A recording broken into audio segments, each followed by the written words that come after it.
हावरट मन पाडी सुखाचे खिंडार, समाधानी मन भरे सुखाचे भांडार. मित्रांनो, आहे त्यात समाधानी राहा. नमस्कार मित्रांनो, मी शुभांगी तुम्हा सर्वांचं आजच्या एका नवीन व्हिडिओमध्ये स्वागत करते. मित्रांनो, आज आपण अशीच एक हावरटपणाची कथा पाहणार आहोत. एक शेतकरी जोडपं राहत होतं. परिस्थिती जरा जेमतेमच होती, पण बिचारे काबाड कष्ट करायचे. माणसाचं नाव होतं राम आणि त्याची बायको राधा. मित्रांनो, परिस्थिती जरी गरीब असली तरी राधाचा स्वभाव मात्र सगळ्यांना मदत करण्याचा होता. कोणाला काही गरज पडली आणि राधाने मदत केली नाही असं शक्यच नाही. प्रत्येकाला राधा सरळ हाताने मदत करायची. शेजारच्या घरात एक सदानंद नावाचा माणूस राहत होता. त्याची बायको होती लता. दोघं श्रीमंत होते. श्रीमंत घराण्यातील होते. परिस्थिती ही खूप चांगली होती. पण लता नेहमी राधाला म्हणायची, स्वतःकडे भाकरी खायची पंचत आणि काय लोकांना सारखी मदत करत असते. राधा म्हणायची, नाही, आपल्याकडे जे आहे किंवा आपल्याला जे काही करता येते ते माणसाने करायला पाहिजे. एक दिवस काय झालं, राधाने दिवसभर काम केलं. रामनेही दिवसभर शेतात काम केलं होतं. घरात फक्त जेवणासाठी एक भाकरी होती. तितक्यात दारावरती एक भिकारी आला आणि त्याने अगदी बारीक तोंड करून जेवायला काहीतरी आहे का असं विचारलं. राधाला वाटलं, आपल्या घरात एक भाकर आहे, आपण त्याला देऊ शकतो. तिने एक भाकर देऊन त्याची भूक भागवली. आता थोड्या वेळाने राम घरी आला. रामला कडकडीची भूक लागली होती. रामने जेवायला मागितलं. राधा म्हणाली, आज आपल्याकडे जेवायला काहीच नाही. रामला खूप राग आला, कारण की त्याने दिवसभर खूप काम केलं होतं आणि त्याला खूप भूक लागली होती. त्याने राधाला मारलं. चिडचिड झाली आणि त्यांनी राधाला घराच्या बाहेर काढून दिलं. अर्ध्या रात्री मित्रांनो, राधा आपले कपडे घेऊन बाहेर निघाली.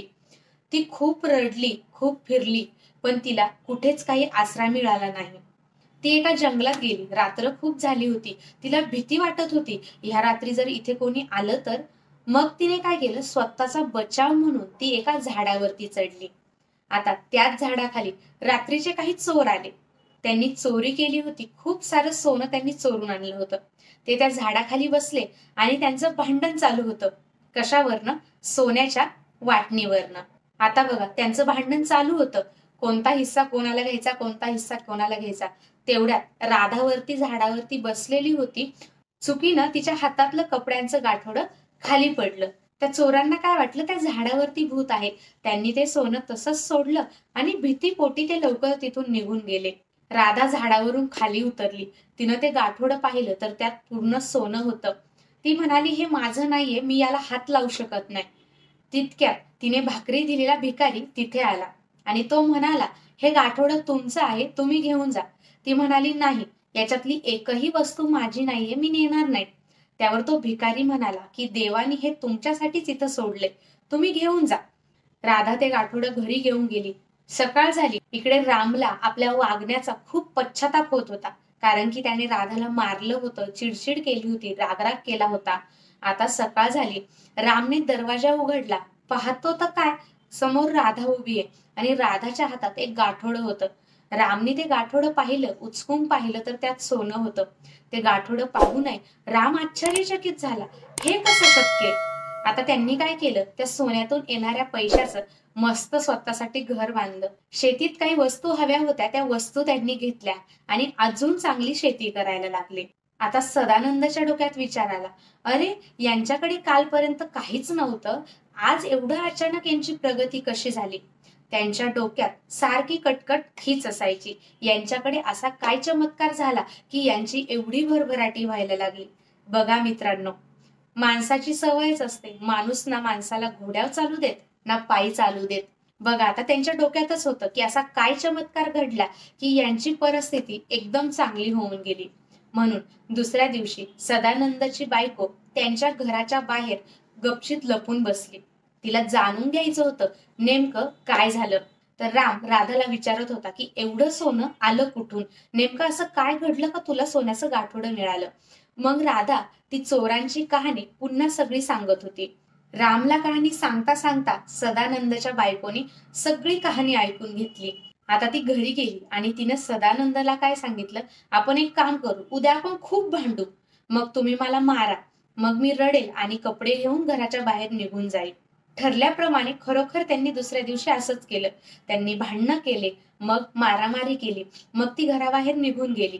घराबाहेर निघून गेल्यावरती ती डायरेक्ट त्या जंगलात गेली. आता ते चोर दुसऱ्या दिवशी पुन्हा आले आणि ते त्यांच्या पैशांवरून भांडणं करायला लागले. हिच्या डोक्यात होतच की आपण जर काहीतरी खाली फेकलं तर चोर घाबरून निघून जातील. त्यांचे भांडणं चालू असताना हिनं काय केलं, एक दगड घेतला आणि चोरांवरती फेकला. आता चोर सावध झालेले होते बरं का. चोरांनी वरती पाहिलं तर सदानंदची बायको दिसली. चोरांनी तिला खूप मारलं.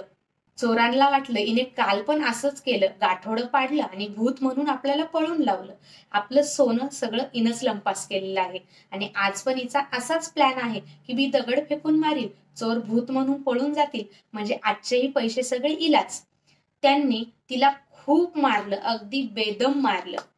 बघा मित्रांनो, दुसऱ्या दिवशी ती घरी आली. तिचे हाल पाहून सदानंदला एवढं वाईट वाटलं की बाप रे, काय होती आणि काय झाली. तिची ती हाल पाहून दोघांनी विचार केला की नाही बाबा, कष्टाचंच खा, अर्धीपेक्षा चक्कोर खा, पण कष्टाची खा, सुखाची खा.